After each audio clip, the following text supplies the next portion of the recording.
नमस्कार, special bulletin में आपका स्वागत। मैं राहुल ओझा आपके साथ। रक्षा मंत्री राजनाथ सिंह ने सिंध को लेकर बड़ा बयान दिया है।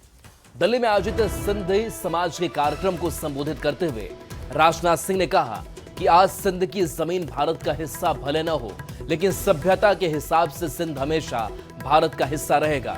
जहां तक जमीन की बात है, बॉर्डर बदलते रहते हैं, कौन जानता है कल सिंध फिर से भारत में वापस आ जाए। सिंधी हिंदू और विशेषकर उनकी पीढ़ी के लोग अभी भी भारत से सिंध को अलग करने की बात को स्वीकार नहीं कर पाए हैं। न केवल सिंध में बल्कि पूरे भारत में हिंदू सिंधु नदी को पवित्र मानते थे। सिंध के कई मुसलमान भी मानते थे कि सिंधु का जल मक्का के आबे जमजम से कम पवित्र नहीं है। यह मैं उनका कोट बतला रहा हूं, यह अडवाणी जी का कोट है। आज सिंध की भूमि, मेरे बहनों भाइयों, यह भारत का हिस्सा भले ही न हो, लेकिन सभ्यतागत रूप से सिंध हमेशा भारत का हिस्सा रहेगा। और जहां तक जमीन की बात है तो बॉर्डर्स तो बदल सकते हैं, क्या पता कल को सिंध भारत में फिर से वापस आ जाए। बिहार में अब उद्योग लगाने और निवेश लाने की बड़ी तैयारी शुरू हो गई है। नई सरकार ने बिहार में उद्योग लगाने के लिए एक्शन प्लान पर काम शुरू कर दिया है। केंद्र और राज्य सरकार दोनों ने इसको लेकर बड़ी पहल की है। ये रिपोर्ट आपको दिखाते हैं।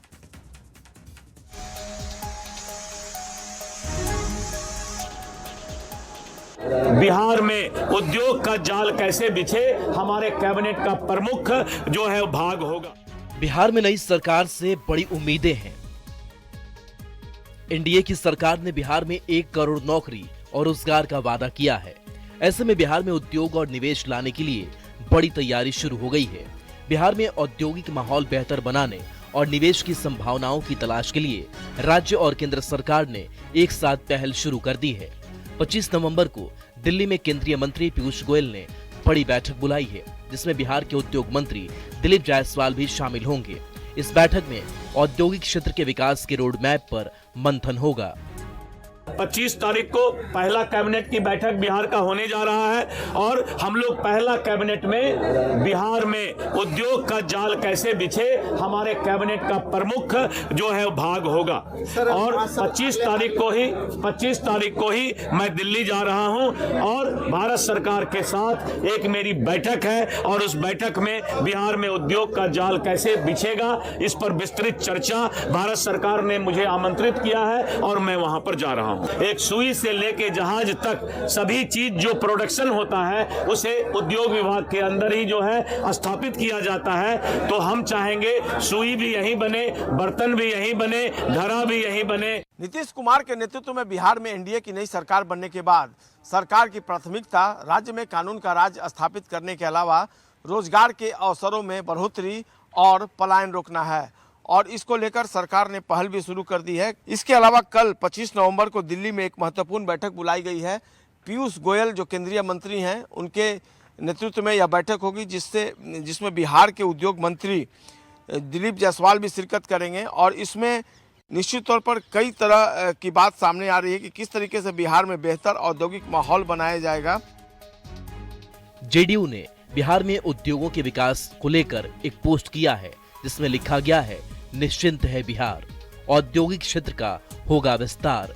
जेडीयू के पोस्ट में कहा गया है कि राज्य में औद्योगिक क्षेत्र का विस्तार नीतीश सरकार की प्रमुख प्राथमिकताओं में शामिल रहा है। नीतीश सरकार ने नए उद्योगों की स्थापना, निवेश में वृद्धि और इंफ्रास्ट्रक्चर के विकास से रोजगार के अनेक अवसर पैदा किए हैं। इससे पहले पीएम मोदी ने भी कहा था कि आने वाले 5 साल बिहार तेज गति से आगे बढ़ेगा, यहाँ नए उद्योग लगेंगे। पीएम ने देश दुनिया के निवेशकों से बिहार में निवेश की अपील की थी। बिहार के नौजवानों को बिहार में ही रोजगार मिले, इसके लिए लगातार काम किया जाएगा। बिहार में निवेश आएगा, ये निवेश और ज्यादा नौकरियां लाएगा। बिहार में डबल इंजन की सरकार में बिहार में औद्योगिक माहौल बेहतर बनाने की पहल शुरू हो गई है।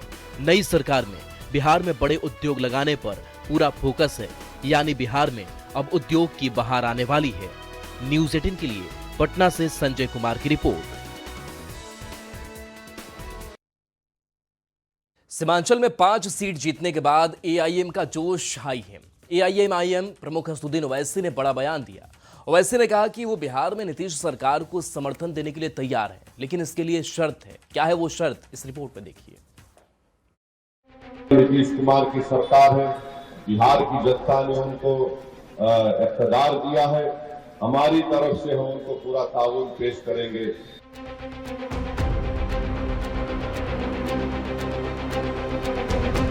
विधानसभा चुनाव के सियासी रण में कभी सीएम नीतीश को खूब सुनाने वाले, एनडीए पर करारा वार करने वाले असदुद्दीन ओवैसी के सुर बदल गए हैं।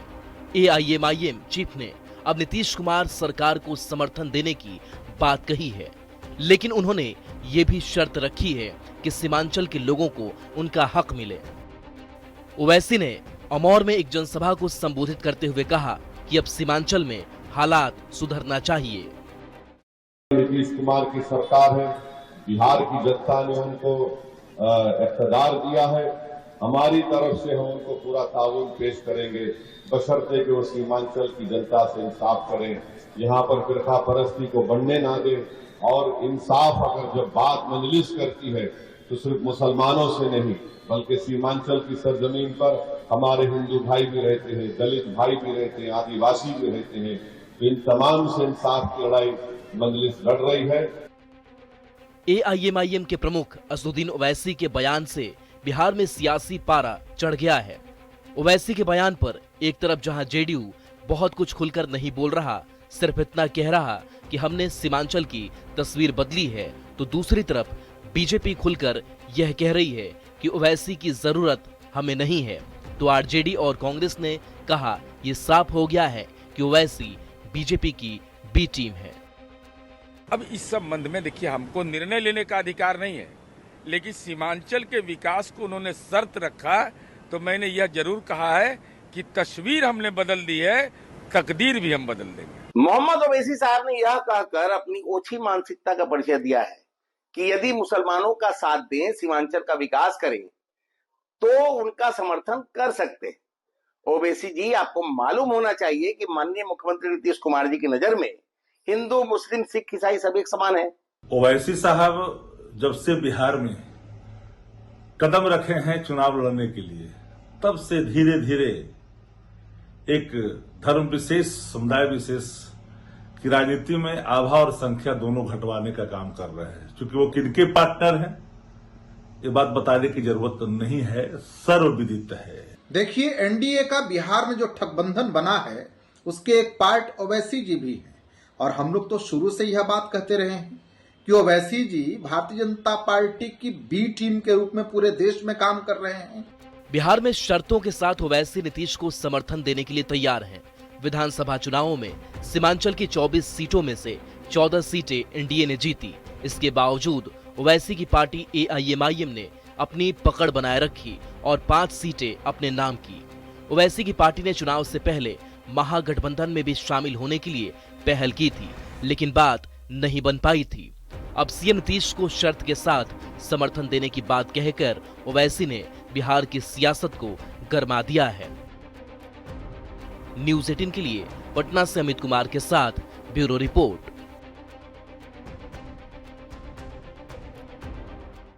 मुख्यमंत्री नीतीश कुमार लगातार 10वीं बार सत्ता संभालने के बाद एक्शन मोड में दिख रहे हैं। सीएम अपने आवास से निकलकर सबसे पहले विधायकों के नवनिर्मित फ्लैट को देखने पहुंचे।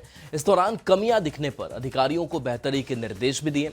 अधिकारियों से सीएम ने फ्लैट की खूबियों के साथ ही विधायकों को मिलने वाली सुविधाओं का भी जायजा लिया। इसके बाद मुख्यमंत्री जेपी गंगा पथ के सौंदर्यीकरण कार्य का भी जायजा लिया। उन्होंने अधिकारियों को काम जल्द पूरा करने के निर्देश दिए। सीएम ने काम जल्द पूरा कराने के साथ ही पथ के बगल में बनने वाले पार्क में रेलिंग का भी निर्माण कराने के निर्देश दिए, ताकि लोग सुरक्षित रह सके और उन्हें घूमने फिरने में सुविधा हो।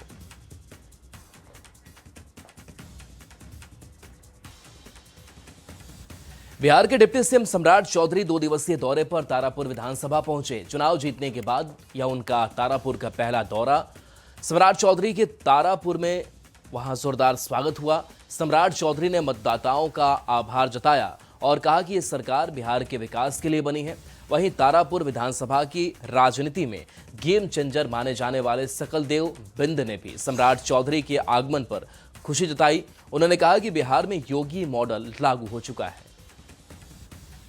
और जिन्होंने इतने बड़े मार्जिन से तारापुर से जिताकर बिहार के विकास के लिए काम करने का मौका दिया है। भैया क्या यूपी मॉडल बनेगा? बिहार के विकास के लिए काम करना है, बिहार की नहीं करनी। और 2025 का जो साल होगा वो सबसे बेहतरीन साल होगा। वहाँ का जो अपराधी है बिहार का, वो भी अपना ठिकाना खोज ले, बिहार के बाहर चले जाए, सुरक्षित है। यहाँ रहेगा तो सीधा इनकाउंटर होगा।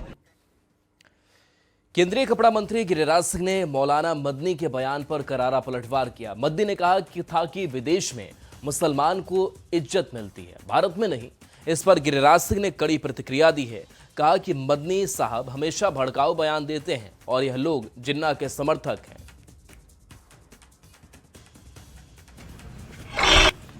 और भड़काऊ बयान देते रहे। लगता है ये लोग जिन्ना के समर्थक हों।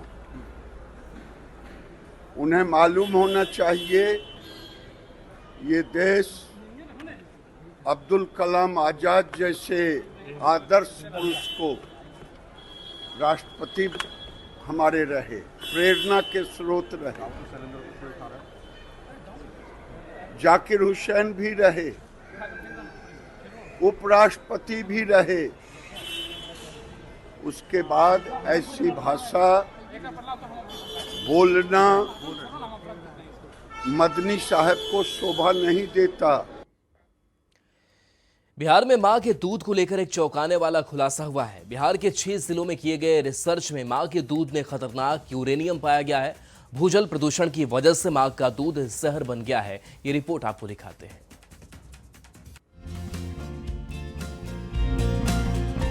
नवजात शिशु का सबसे पहला और सबसे अच्छा भोजन मां का दूध माना जाता है।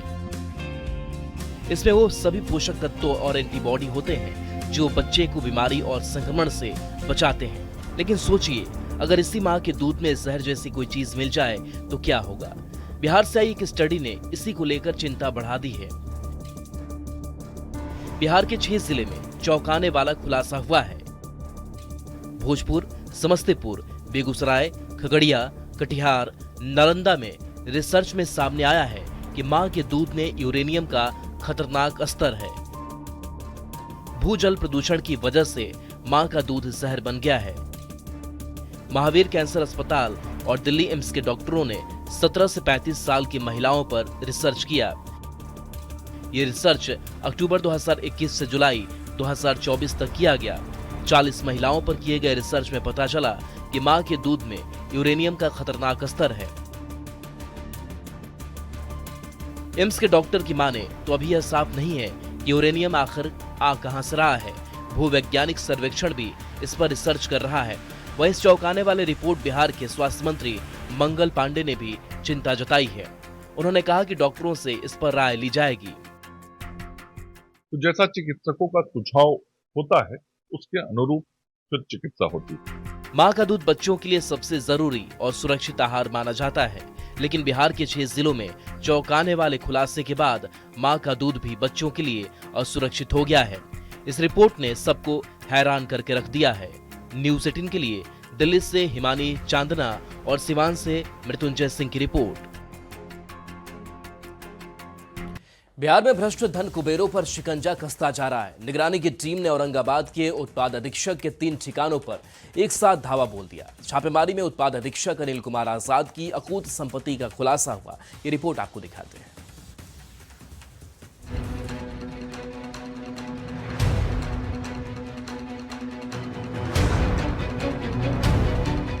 बिहार में नई सरकार एक्शन मोड में है। सरकार अब भ्रष्टाचारियों को बख्शने के मूड में नहीं दिख रही है। भ्रष्टाचार के खिलाफ कार्रवाई नीतीश सरकार की यूएसपी रही है। रविवार को निगरानी की टीम ने एक और धन कुबेर के ठिकानों पर छापा मारा। निगरानी की टीम ने औरंगाबाद के उत्पाद अधीक्षक अनिल कुमार आजाद के 3 ठिकानों पर एक साथ छापेमारी की। निगरानी की टीम ने औरंगाबाद, जहानाबाद और पटना में एक साथ धावा बोल दिया। जानकारी के मुताबिक अनिल कुमार आजाद के पास आय के स्रोत से कई गुना अधिक अवैध संपत्ति मिली है। उत्पाद अधीक्षक की पत्नी माधुरी देवी के नाम पर जमीन के 6 दस्तावेज मिले हैं। वहीं परिवार के दूसरे सदस्य के नाम पर भी जमीन के 4 दस्तावेज जब्त किए गए हैं। जमीन की कुल कीमत 1 करोड़ 78 लाख रुपए बताई जा रही है। पटना स्थित आवास से भी छापेमारी के दौरान 28 लाख रुपए के फिक्स्ड डिपॉजिट के कागजात मिले हैं। वहीं उत्पाद अधीक्षक की ओर से विभिन्न संस्थानों में 1 करोड़ 54 लाख रुपए के निवेश के भी सबूत मिले हैं। छापेमारी में यह खुलासा हुआ है कि अनिल कुमार आजाद, उनकी पत्नी और परिजनों के बैंक खाते में 48 लाख रुपए जमा है। वहीं 26 लाख रुपए की जेवरात की रसीद भी जब्त की गई है।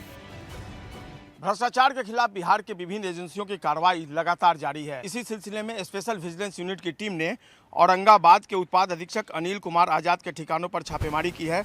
जो स्पेशल विजिलेंस यूनिट के अधिकारी हैं, उन्होंने न्यूज़ 18 को इस बात की जानकारी दी है कि इनिशियल स्टेज में जो भी साक्ष्य मिले हैं उसे आय से अधिक संपत्ति का यह मामला काफी ऊपर तक जा सकता है। औरंगाबाद के सत्येंद्र नगर में निगरानी की टीम ने उत्पाद अधीक्षक अनिल कुमार आजाद के आवास पर लगभग 5 घंटे तक छापेमारी की। हालांकि क्या कुछ बरामदगी हो सकी, इस बात का खुलासा टीम के अधिकारियों ने नहीं किया।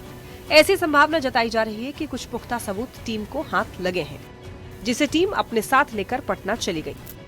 अनिल कुमार आजाद उत्पाद अधीक्षक औरंगाबाद के आवास पे हम लोग रेड करने के लिए पहुंचे थे। ये विशेष निगरानी इकाई पटना की टीम है। इनके 4 ठिकानों पे रेड हो रही है। जब सारा रेड कंडक्ट हो जाएगा, सब कुछ कंप्लीट हो जाएगा, तो इसके बारे में विशेष निगरानी इकाई एक विस्तृत ब्यौरा प्रस्तुत करेगी और आप लोग इसकी सुनवाई। औरंगाबाद के उत्पाद अधीक्षक अनिल कुमार आजाद के खिलाफ कई थानों में केस दर्ज है। अनिल कुमार आजाद पर 1.58 करोड़ रुपए से ज्यादा की अवैध संपत्ति इकट्ठा करने का आरोप है। निगरानी की टीम की छापेमारी में उत्पाद अधीक्षक की अकूत संपत्ति का खुलासा हो गया है। न्यूज़ 18 के लिए पटना से संजय कुमार और औरंगाबाद से संजय सिन्हा की रिपोर्ट। बिहार में फर्जी सिम बॉक्स के जरिए अंतर्राष्ट्रीय साइबर ठगी का सिंडिकेट चलाने वालों पर जल्द ही शिकंजा कसने वाला है। बिहार सरकार ने मामले की जांच सीबीआई से कराने की सहमति दे दी है। जल्द ही सीबीआई की टीम बिहार आकर मामले की जांच शुरू करेगी। बिहार में फर्जी सिम बॉक्स की मदद से साइबर ठगी का अंतर्राष्ट्रीय सिंडिकेट चलाने के मामले की जांच अब सीबीआई करेगी। अब तक इस मामले की जांच बिहार आर्थिक अपराध इकाई कर रही थी, लेकिन राज्य सरकार ने सीबीआई को जांच करने की अनुमति दे दी है। बिहार के ग्रामीण इलाकों में अब भी कई अवैध टेलीफोन एक्सचेंज संचालित हो रहे हैं। राज्य सरकार ने इस पूरे मामले को गंभीरता से लिया है। हाल के दिनों में इकोनॉमिक ऑफेंस यूनिट, जो बिहार सरकार की एजेंसी है, उसने कई फर्जी टेलीफोन एक्सचेंज का खुलासा किया है। इस मामले में कई लोग गिरफ्तार किए गए हैं, लेकिन अब बिहार सरकार ने यह फैसला लिया है कि इस मामले की जांच इकोनॉमिक ऑफेंस यूनिट की जगह अब सीबीआई करेगी। साइबर ठगों ने सिम बॉक्स के जरिए ऐसा सिस्टम तैयार किया है जिससे कंबोडिया, थाईलैंड, म्यांमार सहित कई देशों से आने वाले कॉल को सर्वर के जरिए लोकल कॉल में बदल देता था, जिससे लोगों से आसानी से धोखाधड़ी का ये पूरा खेल खेला जा रहा था। फर्जी टेलीफोन एक्सचेंज मामले में अब तक कई लोगों की गिरफ्तारी हो चुकी है। जुलाई में सुपौल से 21 साल के हर्षित कुमार को सिम बॉक्स के साथ गिरफ्तार किया। जुलाई में ही भोजपुर से मुकेश कुमार को भी गिरफ्तार किया गया। इस मामले में झारखंड के देवघर से मुकेश महतो की भी गिरफ्तारी हुई। ईओयू की अब तक की जांच में पता चला है कि बिहार, झारखंड और पश्चिम बंगाल से हजारों सिम फर्जी टेलीफोन एक्सचेंज चलाने के लिए खरीदे गए हैं। फर्जी सिम बॉक्स का सिंडिकेट कितना बड़ा है, इसका अंदाजा इसी से लगा सकते हैं कि इसके तार विदेशों तक जुड़े हैं। म्यांमार, कंबोडिया, लाओस, चीन, थाईलैंड सहित कई एशियाई देशों के साइबर ठग इसमें शामिल हैं। जल्द ही सीबीआई इस मामले की जांच शुरू करेगी, जिसमें न सिर्फ फर्जी टेलीफोन एक्सचेंज चलाने वाले बल्कि इनको सिम उपलब्ध कराने वालों पर भी शिकंजा कसा जा सकेगा, जिससे पूरे सिंडिकेट का भांडाफोड़ हो सकेगा। पटना से न्यूज़ 18 के लिए संजय कुमार की रिपोर्ट। खबर सीतामढ़ी से है, जहां बिहार सरकार के पर्यटन मंत्री अरुण शंकर प्रसाद पदभार ग्रहण करने के बाद पहली बार जानकी जन्मस्थली पुनौरा धाम पहुंचे, जहां पर्यटन मंत्री ने पहले मंदिर में पूजा अर्चना की और फिर जानकी मंदिर निर्माण कार्य से संबंधित काम का निरीक्षण किया। निर्माण काम को लेकर कई निर्देश जारी किए। उन्होंने कहा कि 24 नवंबर से विवाह पंचमी के अवसर पर मंदिर के भूमि बाउंड्री और सीमांकन का कार्य शुरू किया जा रहा है। 42 महीने में मंदिर निर्माण कार्य पूरा कर लिया जाएगा। मेरे विभाग का, पर्यटन विभाग का सबसे बड़ा ड्रीम प्रोजेक्ट इसी पुनौरा धाम में मां जानकी की भव्य मंदिर, अयोध्या में राम तीर्थ स्थल, अयोध्या धाम में भगवान राम का जो मंदिर बना है, उसी तर्ज पर यहाँ भी मंदिर का निर्माण होना है 882 करोड़ रुपए के लागत से। उसका सारा काम तेज गति से चल रहा है। अभी मैंने समीक्षा किया, उसके भू अर्जन की प्रक्रिया पूरी हो गई है। खबर पटना से, जहां पथ निर्माण एवं नगर आवास विभाग मंत्री नितिन नवीन कल पदभार ग्रहण करेंगे। कहा कि पहले भी मैं दोनों विभाग में काम कर चुका हूं। मेरी प्राथमिकता होगी कि बिहार में सड़कों की स्थिति और अच्छी हो। वहीं SIR के बहिष्कार पर उन्होंने कहा कि घुसपैठियों के बदौलत चुनाव लड़ने गए थे। दोनों ही डिपार्टमेंट का कार्यभार संभालेंगे तब आपको पूरे लक्ष्य के साथ बताएंगे। इन दोनों डिपार्टमेंट में पहले भी काम कर चुके हैं, कई चीज़ों की जानकारी है। अब उसको कैसे बेहतर गति दी जाए, माननीय मुख्यमंत्री जी का जो विजन है, माननीय प्रधानमंत्री जी का जो विजन है, उस विजन के साथ बिहार को विकसित बिहार करने में शहरी क्षेत्र में क्या भूमिका हो और सड़क के क्षेत्र में। और चलिए, न्यूज़ 18 बिहार झारखंड पर खबरें आपके लिए लगातार जारी हैं।